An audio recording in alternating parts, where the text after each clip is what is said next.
Hey witches, Tiffany here on Bewitching.Bemused. Today I want to provide you with a ritual that will help you connect with the spirit of this upcoming sabbat, Mabon, or also known as the Autumnal Equinox. As we arrive at the Autumnal Equinox, which is the second harvest festival, whose date falls close to the original American Thanksgiving, it's important to take stock in all that has been bestowed upon us and to show gratitude. Here is a simple ritual just for that purpose. The following ritual is all about aligning yourself with the meaning of this sabbat and all that it recognizes and honors. It's for acknowledging where that energy and its influence exist in your life and showing gratitude for its effects. In fact, I would suggest performing this prior to any other spells or ritual workings that you may want to utilize the energy of this day for. Like, show a little appreciation first, and then maybe you'll get a little more bang for your buck with the energy of the day. While Lunasa had a focus on the hard work that you put in and an acknowledgement of your own achievements, Mabon is more focused on showing gratitude for those who helped you and sharing that reward. Additionally, this ritual will provide a final adieu to the sun, as after the sabbat, the days will be growing ever shorter than the night. If you're looking for intentions and spell work that can be enhanced by casting near or on Mabon, you may want to consider spells focused on abundance, rest and rejuvenation, and anything that will prepare you for the coming dark and winter, of course. So peace of mind, inner strength, protection, defense, and loss prevention. Finally, any spell to restore balance will be greatly empowered on this day. As with all spells that I provide, please feel free to customize it however you want, the wording, the actions, the ingredients. Just do what feels right to you. You can even adjust this ritual to make it work for a group or coven celebration. First, let's go over the ingredients. You're gonna need a basic altar setup. This can be makeshift or portable, just something that will function as a workspace during your ritual. Next, you need an apple. It can be any kind, it could be your favorite, it could be your least favorite, just any kind, doesn't matter, just not rotten, I guess. A fresh apple. To go along with that, you'll also need a paring knife and a cutting board. You'll also need a pen and paper. You'll be using that to create a gratitude list, just FYI, in case you need to kind of prep in advance and you can't include that action as part of the actual ritual. And finally, you'll need a candle in any color that you want, doesn't really matter, and of course a lighter or matches to light said candle. You'll be using this to honor the dying sun. Instructions. Preferably you will be performing this on the day of the autumnal equinox at sunset. And you will also preferably be performing this outdoors.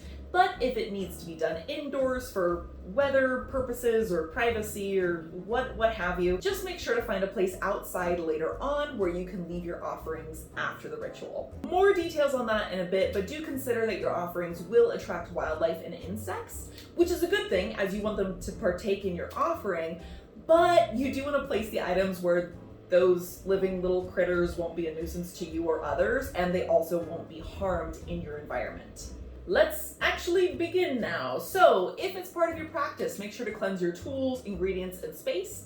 You can begin by opening sacred space however you prefer, if that's something that you incorporate into your craft. I don't often cast circles myself, but when I do so for rituals that I perform on the solstices and equinoxes, I do usually like to create a physical circle. Even if the wind eventually blows it away, that's fine. I like to start off creating a physical perimeter, physical circle out of some sort of flora that works with the season that we are entering into. So for this one, I might use actually pumpkins. The wind won't blow those away. You might want to take 4 pumpkins and put them at the compass points, or even just fall autumn leaves and surrounding myself with those. Just a fun little tip, but it's not a requirement. If possible, sit directly on the ground in front of your altar setup. If the ground's wet or you are physically not capable of doing that, that's totally fine, not a big deal. But do take a moment to sit down in front of your altar. If that's in a chair, again, doesn't matter. Take that moment to ground and center yourself and connect to the earth and the heavens. Take a moment to gaze out at the setting sun and just project some genuine appreciation for all that it has gifted you. With that feeling of warmth and love and appreciation in your heart, I want you to light your candle in acknowledgement for the sun's life-giving properties, as well as the fact that it will soon be overpowered by the night until springtime. Now, it is preferable to create your gratitude list as part of this ritual, so we will be doing that now. But like I said, if you needed to do it in advance because you don't quite have enough time for the ritual to do it during, that's fine too. So this is the moment where you will be creating your gratitude list, like I said, but take some time while enjoying the sunset to write down all the things in your life, whether they're brought to you by the sun or not, that you're thankful for. Big and small, and don't compare to other people's, especially if you're working as a group or a coven. You don't need to compare the things that you're grateful for.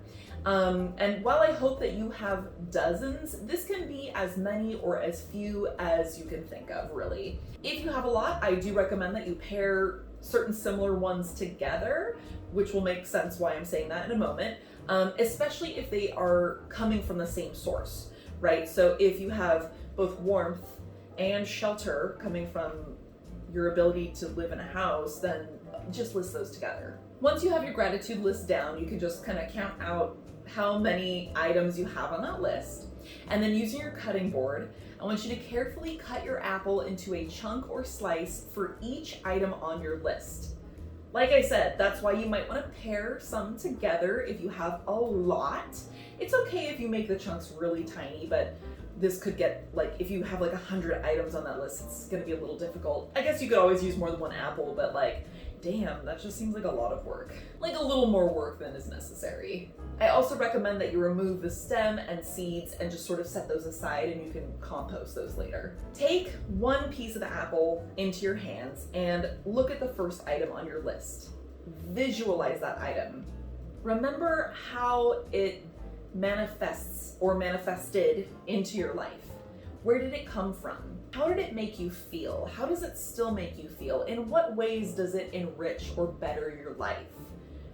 Whisper the following into the apple piece. And as always, this ritual will also be on my website, linked down below in the description box, so you don't have to memorize this right now or pause the video and scribble it down.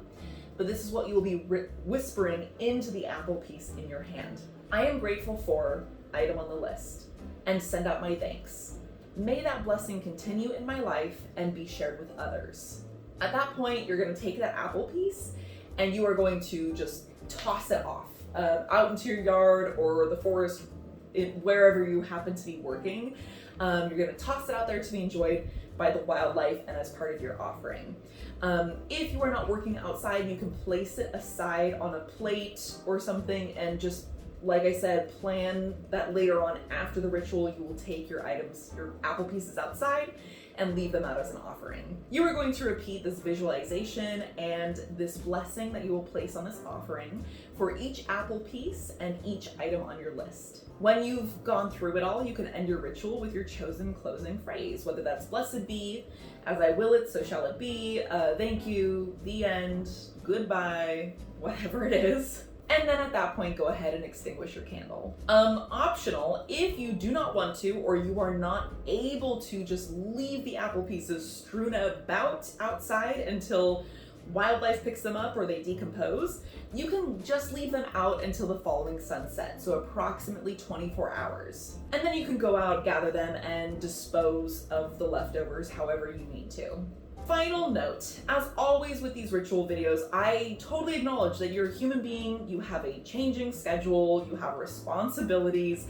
You may not always be able to do this right exactly on the sunset of Mabon. Like, I totally get that. Whether that's this year you're unable to do it, or next year, or several years to come, or 20 years out there, that's totally fine. Aim for it, but if you can't pull it off right then at that exact time, it's not a big deal. Try to do it as close to that time as possible and or as close to that date as possible. Now, if this ritual in general is just not doable this year or in some years to come, here are a few quick ways to honor this Sabbath in a more time-friendly manner. Yes, this is all about gratitude and leaving offerings. But it doesn't have to be as elaborate as I laid it out for you. You could just leave a much simpler offering in a general sense. So even if you're already doing so on a regular basis, just make sure to put out an offering or a prayer of thanks on Mabon to those who have assisted you in the past year, whether that be deity, ancestors, demons, spirits, the all, the universe, etc.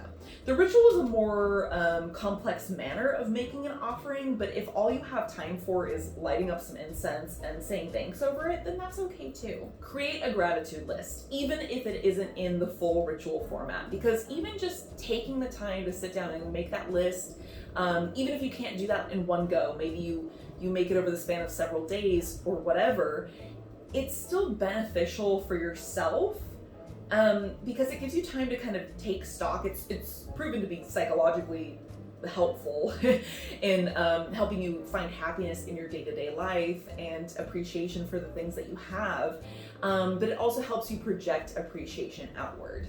Finally, another way to connect with the Sabbat is to share your bounty by donating time, money, or items to a charitable organization or those in need. If you're looking for other ways to celebrate the Sabbat, correspondences for it, how to decorate, activities to do, or the history of this Sabbat, you can check out these videos over here.